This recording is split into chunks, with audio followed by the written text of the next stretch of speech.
I'm Kevin McIntosh with Civic Center TV here at the Orchard Mall for the 2025 Black Expo. Black business owners and entrepreneurs showcasing and displaying their different goods and services right here in the greater West Bloomfield area. I'm here right now with Geri Tigner, owner of Vapoa, here showcasing her goods here. Thank you for being here.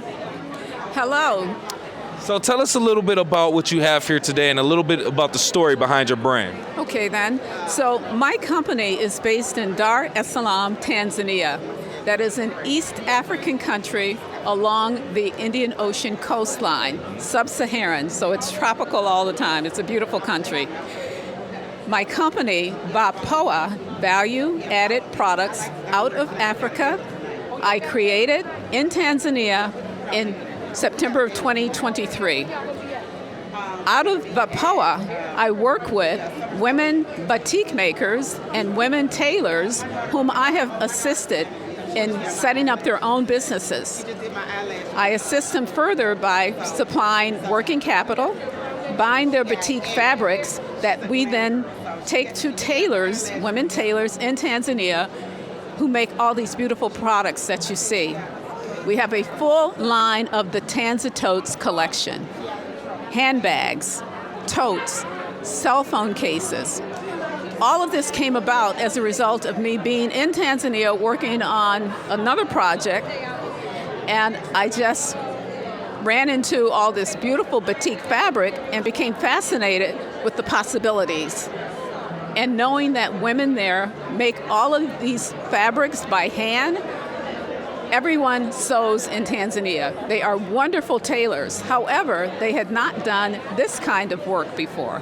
So I've worked with them making patterns, designing products that I bring into the U.S. to sell. Okay, so we're looking at a lot of beautiful products, unique products here. Tell us a little bit about the process of how they're made and what makes them so unique also. Okay, so the fabric design is called batik, B-A-T-I-K. Okay, can I pick up one of these? Yes, you can, please. Okay. So batik is a fabric design that was started in Indonesia hundreds of years ago. And it migrated to the east coast of Africa. It's made primarily on the east coast of Africa in many countries, Tanzania, Kenya, and some other countries along the coastline of the Indian Ocean. But the process is all labor intensive because it's all handmade. This piece of batik fabric started out as white 100% cotton, if you can believe it.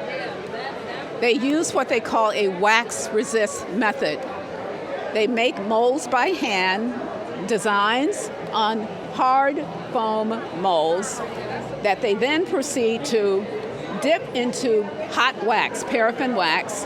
They impress, stamp, if you will, the mold onto the fabric, this white fabric. They then proceed to put it into a dye bath, and they select the colors. They create the dyes. Sometimes it's made by plants base. Other times it's what they buy. You can actually buy the dyes as you would to dye fabric. And then they submerge. The first step is submerging that first piece of white fabric that's been stamped with the paraffin hot wax mold into a dye bath. And they submerge it, they boil it, they take it out, they let it dry, and then they go to the next color and the next stamp. Okay, so layers and more exactly. And as you can see from the various colors we have here,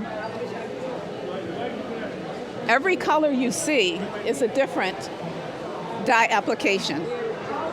So it's labor intensive, it's art.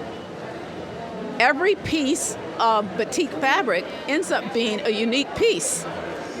They typically make them in 3 to 4 meter lengths because this is not something that's done on an assembly or on a conveyor line. This is all handcrafted. If you go to my website, www.vapoa.net, vapoa.net, there's a story how batik is made.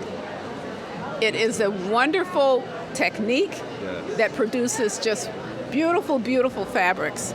that are unique, one of a kind, that you don't find here in the U.S. Perfect. Okay, so tell us a little bit why it was important for you to bring these bags, this culture, to the Black Expo right here in West Bloomfield. Well, again, as I just said, this is unique.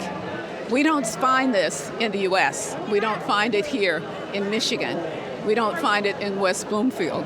So this is a way to expand upon the knowledge of everybody what talented artisans and crafters in Tanzania, women specifically, are doing.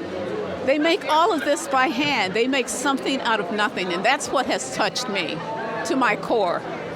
I enjoy working with them. I'm learning to speak Swahili. I have immersed myself in their culture. I have met them where they are, and I have benefited as they have because I'm learning. Beautiful. And growing. Beautiful story and collaboration. Once again, Geri Tigner here representing Vapoa here at the Black Expo 2025 at the Orchard Mall in West Bloomfield. I'm Kevin McIntosh with Civic Center TV. Thank you so much, Kevin. Thank you.